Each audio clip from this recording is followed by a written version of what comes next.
Nature of Society Part 5 Session 2R. Last week we began a new topic, namely law and order.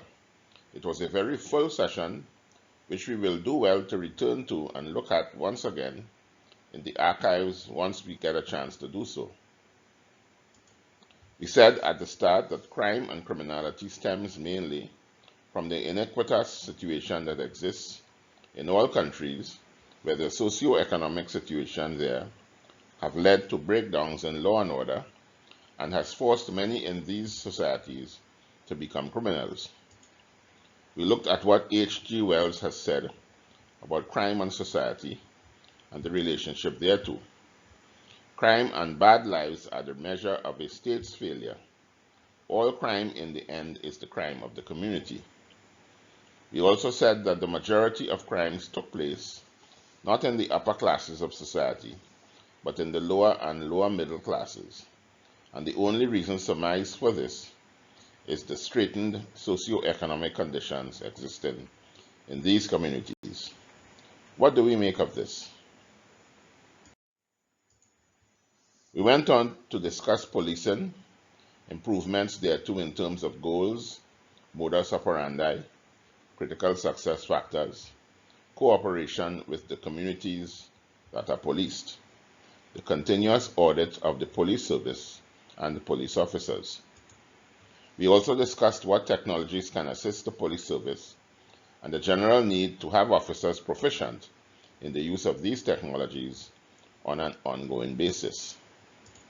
The need to have cross-border cooperation with other police services around the world, especially in intelligence gathering, interdiction, prosecution, and conviction of narco-criminals were also stressed. With respect to the judiciary, judicial reforms looked at the efficient and effective clearing of the backlog of cases, reforms of trial by jury cases into trial by judge cases, procedural rules, decriminalization of drug users, plea bargaining, audit of day-to-day operations, and finally, the affordability and access of the system by lower-income citizens. What to make of all this, having had a week to consider the judicial system in one's own country? We then began to look at the penal system in one's own country. We started improvements to the penal system. Prison systems, particularly throughout the developing world, are notably harsh and inhumane in many countries. Many have failed to meet even the most basic standards of upkeep and have been described in one country as appalling, wretched, repulsive, and hideous. With the prospects of employment very dim for ex-inmates, recidivism levels are particularly high, as much as 61% in one country, simply to be able to receive 3 square meals a day. To emphasize the point of wretchedness, in some of these facilities, some prisons still use the primitive pail system from the 19th century for prisoners to use for defecation, and overcrowding in small enclosed spaces is still the norm, with all the attendant sexual abuse and disease contagion. This treatment stems from the belief by the general community that prisoners have forfeited their human rights when they commit crimes and are convicted. The community sees no obligation in providing humane habitation and do not press the authorities to provide same or even reform the general approach to incarceration. In the stringent financial circumstances that most developing countries find themselves, the use of these resources for health services, education, national security, and infrastructure are seen as more desirable expenditures. If penal reform is to take place, this negative perspective by the community must change first, if there are to be movement here. With the advent of an SVT economy, the prospects for gainful employment, even for inmates, is a real one. recidivism will reduce substantially, and the pressure on the penal system will also reduce. The more civilized circumstances that SVT will bring about will change the approach in the system from one of punishment to rehabilitation of inmates. How is the penal system in one's own country? Is it satisfactory? What do we make of what has been said thus far with the penal system? The best approach to reform would not only include the provision of more modern and humane facilities, but also standards of treatment that conform to international standards for the treatment of the incarcerated. These standards are best exemplified by the American Correctional Association Standards and Accreditation, ACASA, and was set by a committee of architects, legal experts, doctors, and experts in correction facilities. These standards ensure that human rights are at the center of the goal of incarceration, but safety, security, mental and physical health are no less important. The rehabilitative process is also at the center of operations of the prison system, and the goal is to return the inmate to the community, a fully reformed and potentially productive individual. Are these the goals worth pursuing regarding any proposed prison reform proposal in any country?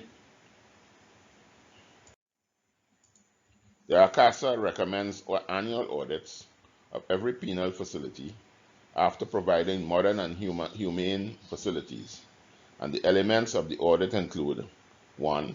Security of facility, 2. Order, 3. Safety, 4. Care, 5. Activity, 6. Justice, 7. Conditions, and 8. Management. The first, security of the facility, is an examination and report on the security protocols, significant incidents, drug use, freedom of movement, community exposure, and staff deficiencies. The second element, order, is to do with the use of force by staff, as well as inmate misconduct, perceived control, and strictness of enforcement. Safety, the third item, should do with the safety and or dangerousness of inmates, the environment, as well as staff adequacy in treating with these situations. Care, the fourth element, is to do with delivered health services, mental health care, dental services, counseling services, and rehabilitation programs and services. With respect to activity, this is regarding religious and recreational activities and the inmates' involvement in and the evaluation of these matters, as well as other work and industry matters. Justice includes for staff fairness and use of force, the type and number of grievances, and the process for recording same. Justice also includes for the disciplinary process, access to legal resources for inmates, and any delays in the process of justice.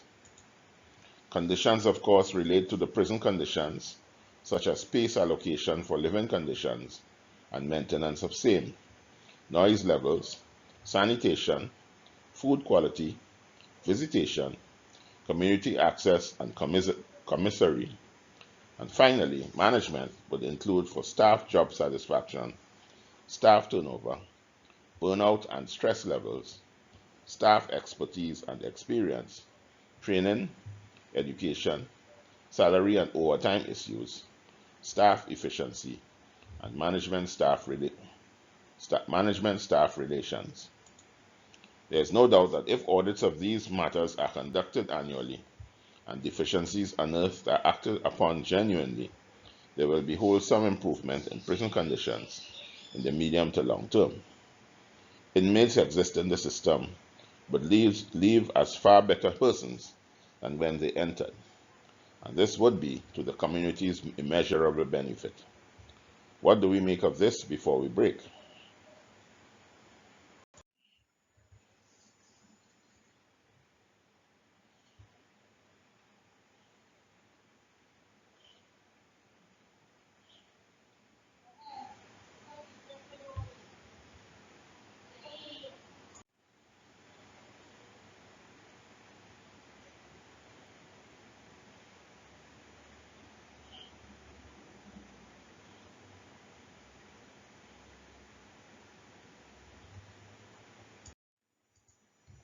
The criminal gang problem. There is no country in the world that does not have a criminal gang presence within its borders. No starker is the evidence of wasted human resources, often youthful, and certainly being left out of the community's productive setup. These individuals may have been the product of non-functional or dysfunctional families, poverty, non-mentorship, or bad mentorship. The community has not provided adequately for them, either through education, employment, or basic social welfare or housing. The scene is set for the neighborhood criminal to fill this vacuum with promises of easy money for easy tasks. The candidates, not seeing easier alternatives for providing for himself and family, invariably takes up the opportunity, and there begins the life of the criminal. The vocation often ends in death for the individual. Leavitt and Sadair, in the 1980s and 90s, carried out valuable research at great personal risk on criminal gangs in the gang neighborhoods of Chicago, USA, particularly revealing the hierarchical structures and pay scales of members. What this research showed, that much like any corporate business, the lower rung members, the street level members, those who usually took the greatest risk in terms of life, limb, and incarceration, earned just around minimum wage at the time, about $3.50 an hour. Just above this level, the street captains earned about $100,000 a year, and those above this level, the neighborhood leaders, earned $200,000 a year. Those at the top of the enterprise, the turf leaders, earned about $400,000 a year. The research further revealed that the lowest rung members suffer a kill rate of 25%. That is, a 25% rate of being killed by rival gang members. The gang members higher up the chain of command also suffer high kill rates and even higher incarceration rates. These risks should be unacceptable even to the ignorant foot soldier, but the illusion of bling and the good life that the drug lord provides is too great an attraction to decline. Under SVT, the opportunities and conditions for gainful employment would be such that it would negate the need to engage in risky and criminal activities to provide for oneself and one's family. If such persons could be shown these statistics, as well as be provided with a gainful alternative lifestyle, the criminal gang problem, which is at the root of the crime problem for many countries, could be defeated. I remain convinced that if human beings are provided with the means to make a decent living for themselves and their families, crime would be a thing of the past, and a veritable utopia of peace and harmony could finally exist on earth. What are your comments regarding this? Terrorism, civil strife, and sectarianism. These three phenomena are a representation of the complete failure of the economic system and the use of extremist methods to counter this failure. Human beings are naturally imbued with peace and harmony, and to have any collection of them resort to terrorism, sectarianism, or civil strife suggests that the system has failed catastrophically. Regardless of the racial, religious, or sectarian differences within a country, any system that allows one part to have economic dominion over the other will bring forth the extremism that we are witnessing all over the world today. Look at examples of these around the world, whether it is Middle East, Syria, Iraq, Israel, and Palestine, North and West and East Africa, Europe, France, United Kingdom, Belgium, Spain, and Germany, Asia, India, Pakistan, and Bangladesh, North America, Canada, and the US. The incidences of extremism are not declining. although intelligence activities of detection and interdiction have been improving steadily since the start of the century. There must be some underlying reason why these extremist actions have persisted. What is evident is that young persons all around the world are either gainfully unemployed or underemployed and are finding it frustratingly difficult to find acceptable employment upon which they can rely on in the long term and from which they can plan their lives. Many fall outside of the fortunate group that finds some sort of work, and consequently many fall prey to any movement that propagate extremist views, especially on the internet. Because society isn't taking care of them, they become susceptible to any promise that will give them a better life, either here or in the hereafter. To seek to just stamp out these extremist elements without addressing the root of the problem is folly, and as long as more persons find themselves without acceptable living conditions, these phenomena will persist. What about this? Any comments here?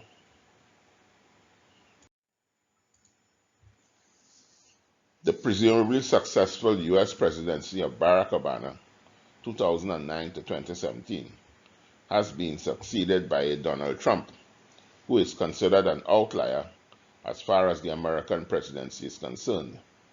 How did he manage to be elected? Well, because a significant number of voters were not happy with their economic circumstances and decided to elect an outlier to see if he can improve their circumstances. This presidency too will end in failure because the underlying root of economic imbalance between the factors of production are not being addressed.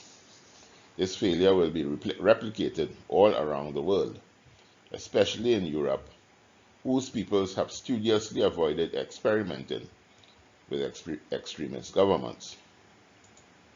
This then is the dilemma facing the world today.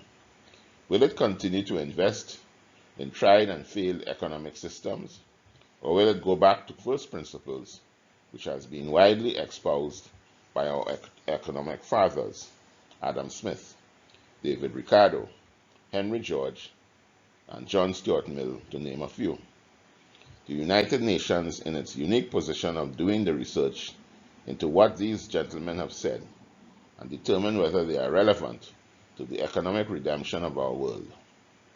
These sessions are dedicated to that redemption and to re-examining the various economic principles espoused by them. I am confident that this is the direction in which the solutions lie. What about this? Next week, we will continue our discussion on these subjects, on these new subjects: public and private sectors, natural resources, and ownership policy. Before we end, I would like again to let your attendees know that Unsustainable Development is an educational offering devoted to the dissemination of its cause to all of mankind and to those who have the English language as their official language in the first instance, and to all, eventually all around the world, all over the world. We have in fact been sending this course all over the English-speaking world with very favorable responses. To continue to make this possible, and because we do not charge a fee for this dissemination, we rely wholeheartedly on monetary donations to meet the cost of achieving these goals. If you have found these sessions useful thus far and would like others to have access to them, we would gratefully accept your donations should you be inclined to offer them. You can send donations to our PayPal account at the email address nigelgittins@gmail.com. Thank you for your kind gesture.